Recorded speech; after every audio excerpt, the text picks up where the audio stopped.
The Muslim Brotherhood is a name that often appears in headlines. It is frequently linked to major events in the Middle East and beyond. But what exactly is this organization? Understanding it is crucial to understanding modern global politics. I am in no way promoting this organization, just showing its history, where we'll look at their roots and their impact in today's global politics. Their origins are in their religious beliefs, but other sects which are more extreme have branched from this. We will look at their original goals and see how they differ from the group we hear about today. It is not a single, unified entity. Instead, it is a transnational movement with many branches and faces. It has operated as a social service provider. It has operated as a political party and, according to its critics, a sponsor of extremist ideologies. Its story is complex. It is a story of faith. It is a story of power. It is a story of conflict that has spanned nearly a century and touched almost every corner of the globe. The group's influence is undeniable. It has shaped political landscapes across the Arab world. It has inspired countless individuals and other Islamist movements. In some countries, it has participated in elections and even held power. In others, it is banned and designated as a terrorist organization. This dual identity makes it a subject of intense debate. Is it a legitimate political voice for millions of Muslims? Or is it a dangerous force aiming to undermine secular governments? The answers are not simple. They vary depending on who you ask and which part of the Brotherhood's long history you examine.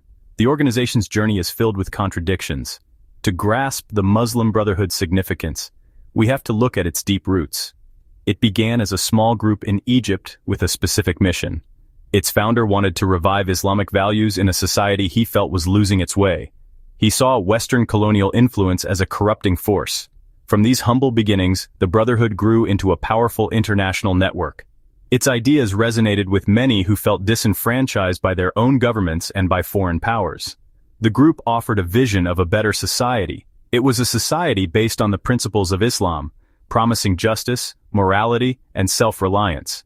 The Muslim Brotherhood was born in a specific time and place. The year was 1928. The city was Ismailia, Egypt. Its founder was a 22-year-old schoolteacher named Hassan al-Banna. He was deeply troubled by what he saw around him. Egypt was technically independent, but British influence was still powerful. Al-Banna saw the Suez Canal Company, a foreign enterprise, dominating his hometown. He believed that Western culture, with its secularism and materialism, was eroding Egypt's Islamic identity. He felt that his people were losing their moral compass. He decided he had to do something to reverse this decline. Al-Banna's goal was not initially political, it was religious, social, educational. He and 6 workers from the Suez Canal Company pledged to dedicate their lives to Islam. They formed the Society of the Muslim Brothers. Their mission was to re-Islamize society from the ground up. They wanted to teach people the true principles of their faith. They believed that if individuals became better Muslims, the community would become stronger. This would eventually lead to the restoration of an Islamic state, or caliphate. It had been officially abolished in Turkey in 1924. The group's initial activities focused on grassroots outreach. Al-Banna and his followers established mosques and schools. They set up clinics and small businesses. They provided social services that the government often failed to deliver. This approach was highly effective. It built a loyal following among ordinary Egyptians who felt neglected by the state. The Brotherhood offered them not just spiritual guidance, but also tangible support. It created a sense of community and shared purpose. Al-Banna was a charismatic speaker, and his message of Islamic renewal and social justice resonated deeply with the masses. The core ideology of the Muslim Brotherhood is captured in its famous motto: Allah is our objective, the Prophet is our leader, the Quran is our law, jihad is our way, dying in the way of Allah is our highest hope. This slogan outlines a comprehensive worldview.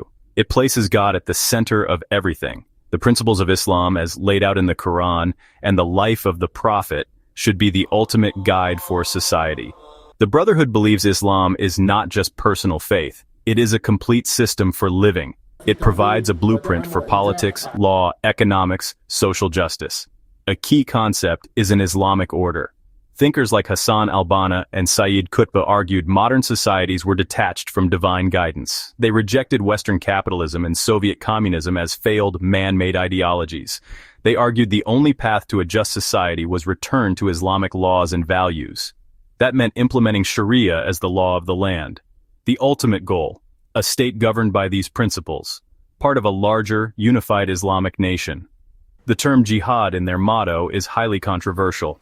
For the Brotherhood, jihad has multiple meanings. The primary meaning, the personal internal struggle to be a better Muslim, the greater jihad. The Muslim Brotherhood's influence did not stay confined to Egypt for long. Its message of Islamic revival, social justice, anti-colonialism found a receptive audience across the Arab world. By the 1940s, students, intellectuals, activists who had encountered the Brotherhood's ideas in Egypt began to establish affiliated branches in their home countries. The movement spread to Syria, Jordan, Palestine, Sudan. Each new branch adapted the Brotherhood's core ideology to its local context. They shared a common intellectual heritage but operated with a significant degree of autonomy. The expansion was not centrally directed. It happened organically. For example, the Jordanian branch was founded in 1945 by a merchant inspired by Hassan al-Banna. In Syria, the movement grew out of Islamic study circles that merged under the Brotherhood's banner. In Palestine, the Brotherhood became deeply involved in the resistance against the establishment of Israel. Its members participated in the 1948 Arab-Israeli War. This involvement cemented its reputation as defending Muslim lands. The Palestinian branch would later give rise to Hamas in the 1980s. The Brotherhood's growth was often fueled by political turmoil. The Brotherhood offered a powerful alternative. The Muslim Brotherhood's relationship with politics has always been, well, complicated. It swung between peaceful participation, violent confrontation.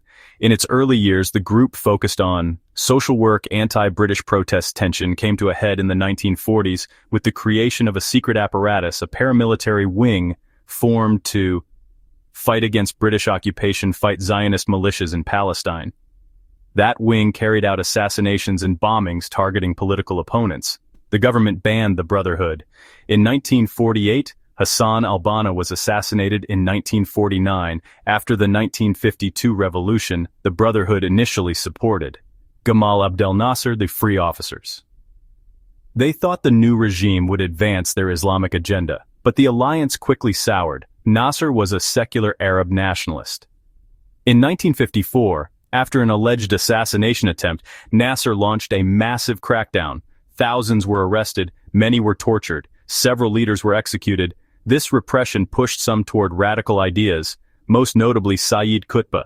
For decades, the Brotherhood operated underground, rebuilding networks and promoting social services. In the 1970s, Sadat allowed them to re-emerge. Sadat used them as a counterweight to leftists. The Brotherhood renounced violence, adopted gradual reform. The question of whether the Muslim Brotherhood is a terrorist organization is, honestly, one of the most contentious debates surrounding the group. The answer really depends on which branch you're looking at and who's making the accusation. Several countries have designated the Brotherhood a terrorist group: Egypt, Saudi Arabia, United Arab Emirates, Russia. They argue the Brotherhood's core ideology is inherently extremist. They point to its history of violence and its role as an intellectual forerunner of more radical groups, Al-Qaeda, ISIS. These accusers often highlight the writings of Sayyid Qutb. Qutb was a leading Brotherhood intellectual executed by the Egyptian state in 1966. His later works argued modern societies were in a state of jahiliyyah, pre-Islamic ignorance. He called for a vanguard to overthrow corrupt systems, using force if necessary. His ideas inspired generations of violent jihadists, including Ayman al-Zawahiri, once a Brotherhood member in Egypt. Critics say even if the mainstream Brotherhood renounced violence, its ideology can justify it. The Brotherhood and its supporters vehemently reject these accusations. They say the mainstream organization renounced violence in the 1970s. They present themselves as a moderate Islamist movement committed to peaceful, democratic change. They point to elections participation and extensive social services as proof. They insist splinter groups or radical readings of thinkers shouldn't condemn the whole movement. They argue terrorist labels are political tools used by authoritarian regimes to crush opposition. Evidence of direct operational links between the mainstream Brotherhood and transnational terrorists is limited. The Muslim Brotherhood's influence extends far beyond the Middle East. It has a significant and often controversial presence in the West. Starting in the 1960s, members fled persecution: Egypt, Syria, Iraq. Many began settling in Europe and North America. They were often highly educated professionals. doctors, engineers, academics. They brought the Brotherhood's ideology and organizational methods with them. They established networks of institutions to serve growing Muslim communities. In Europe, influence appears across many organizations: mosques, cultural centers, student groups, charities. The Federation of Islamic Organizations in Europe, FIOE, is cited as a key umbrella group. A similar pattern exists in the United States. Brotherhood-linked individuals helped found major Muslim American organizations: Islamic Society of North America, ISNA, Council on American Islamic Relations, CARE. The nature and extent of these ties are debated. These organizations play a major role in public life. They defend the civil rights of Muslims. They promote interfaith dialogue. They encourage political participation. They deny any formal organizational link to the global Muslim Brotherhood. The Brotherhood's presence in the West worries some governments and critics. Nearly a century after its founding, the Muslim Brotherhood continues to be a formidable force. Its legacy is a complex tapestry of social change, political ambition, ideological conflict. The organization has demonstrated remarkable resilience, surviving decades of brutal government suppression. It has done so by building deep roots in society through its extensive networks of mosques, charities, social services. This grassroots support has allowed it to endure even when its political fortunes have waned. The Brotherhood's ability to provide a sense of identity and community ensures its continued appeal to many Muslims. The group's most significant legacy is arguably ideological. It pioneered the model of modern political Islam. It transformed Islam from a personal faith into a comprehensive political and social program. This vision has inspired countless other Islamist movements around the world, moderate extremist. While many of these groups have no formal ties to the Brotherhood, they operate within the intellectual framework that it created.